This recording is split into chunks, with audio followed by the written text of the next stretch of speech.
Et la petite interview avec cette fois Anthony Combrexel. Salut Anthony. Salut Farid. Alors, le jeu de rôle, c'est toute ta vie, non Anthony? Peut-être pas toute ma vie, mais une petite partie maintenant, c'est vrai. Alors, t'as commencé comment? J'ai commencé en club de jeu de rôle, mais auparavant j'ai découvert le jeu de rôle par une revue, et qui n'est pas Cassius Belli, qui est Player One. Player One, revue de jeux vidéo, ou Une revue de jeux vidéo? Ouais. Je crois que c'était 93, ouais. Où il faisait un dossier sur les RPG, et du coup il y avait un encadré sur Monsieur Gary, sur Donjons et Dragons. Et du coup je m'étais dit, ça c'est intéressant, ça m'interpelle, moi je suis très Zelda, ça me parle. Et du coup j'ai un pote qui m'a parlé du club de jeu de rôle de la ville, j'y suis allé. J'ai un autre pote qui me dit, hey, mon grand frère a Stormbringer chez lui, je fais c'est quoi ce truc là? Et du coup c'était parti. Et donc Stormbringer, le premier jeu? Ah bah non, première partie c'était GRTM, avec la feuille d'impôt. C'était un peu du rail, et du coup, je me souviens pas du tout du scénar, je me souviens juste que j'ai adoré. J'ai adoré, je me suis dit, ça m'intéresse, je vais continuer. Et du coup, t'as attendu combien de temps pour faire de la création? Bah c'est marrant parce qu'en fait j'ai fait de la création avant mon premier bouquin de jeu de rôle.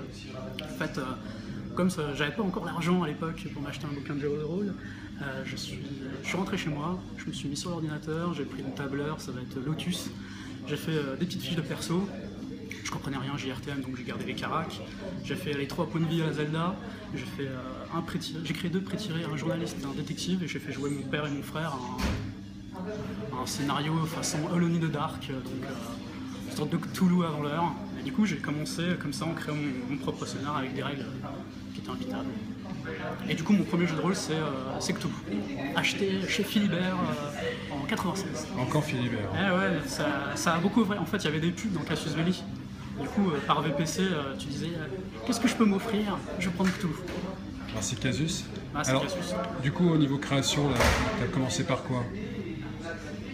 Du coup, D'abord d'amateur, c'est ça, des ouais, créations? j'ai commencé en amateur sur mon site internet, j'avais écrit Reservoir Bats, qui était Une nuit en enfer, Vampire de Carpenter. Et juste après Reservoir Bats, j'ai fait Passion 13. C'était tout petit, ça faisait une petite quinzaine de pages. Passion 13, alors toujours en amateur là par contre. Passion 13 c'était en amateur, c'était vraiment parce que je voyais plein de gens sur le net qui faisaient des petits jeux de rôle, je me disais mais moi aussi je peux en faire un en 10 pages, ça va être trop bien. Et du coup j'ai fait Passion 13 en me disant ça sera injouable. Et ton premier jeu de rôle officiel commercialisé? Alors en tant qu'auteur c'est Passion 13, du coup la version remix plusieurs années plus tard. Ah, t'as développé des univers aussi pour d'autres auteurs? Du coup justement entre j'ai quand même bossé pour le 7ème cercle, sur Vermine, pour Julien Blondel, j'ai fait des scénars, j'ai fait du contexte. J'avais un petit peu bossé sur Cops avant dans la feuille de chou qu'il faisait, je faisais des brèves. Pour Asmodée? Ouais, pour Asmodée, exactement.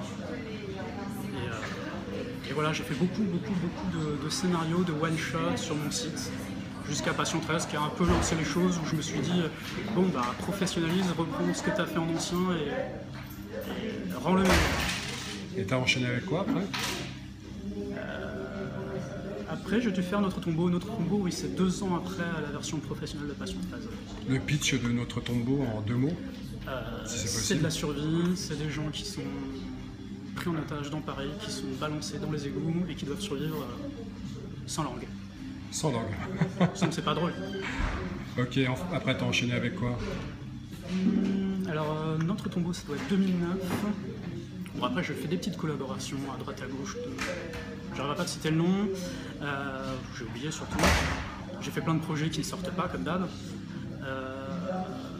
J'ai dû faire la V3 de Cassius Belli. Dans la 3e version de Cassius Belli, j'ai écrit la campagne contemporaine sur 4 numéros. Ça c'était en 2010-2011. Ouais, ça doit être ça. Toi, t'es plutôt dans des univers contemporains en général. Alors je suis dans les univers contemporains parce que j'écris seul et que ça va plus vite d'écrire le contexte, hein, le contemporain, c'est notre monde. Mais par contre, c'est vrai que j'ai quand même écrit des choses, plusieurs aventures. J'avais écrit Aventure Partie, Les Terres Perdues, par exemple, qui est totalement fantasy avec des enfants. J'avais écrit Les 13 reliques aussi, où on joue des gobelins dans un monde médiéval. Donc j'ai fait pas mal de petits jeux à côté, mais c'est pas les plus connus, c'est vrai. Et là, du coup, on enchaîne sur ton dernier bébé là, qui est prévu pour bientôt. Je pense dans un D4 plus 2 mois. Americana, l'intégrale du syndrome de Babylone. Du coup, ouais, ça doit sortir dans les prochains mois. Et pour finir, pour pitcher, Americana, c'est quoi? Alors pour pitcher, quand vous étiez enfant, dans une autre vie, vous avez vendu vos âmes à des vieux monsieur, des collectionneurs, qui, en échange de votre âme, vous retireraient tous vos cauchemars, tous vos petits soucis. Et du coup, de nos jours, vous êtes obligé de voler des âmes pour acheter la vôtre. Ok, ça promet, Anthony. Ouais, oui, j'espère. Merci beaucoup. Merci à toi, Farid. Et à très bientôt. Ça marche.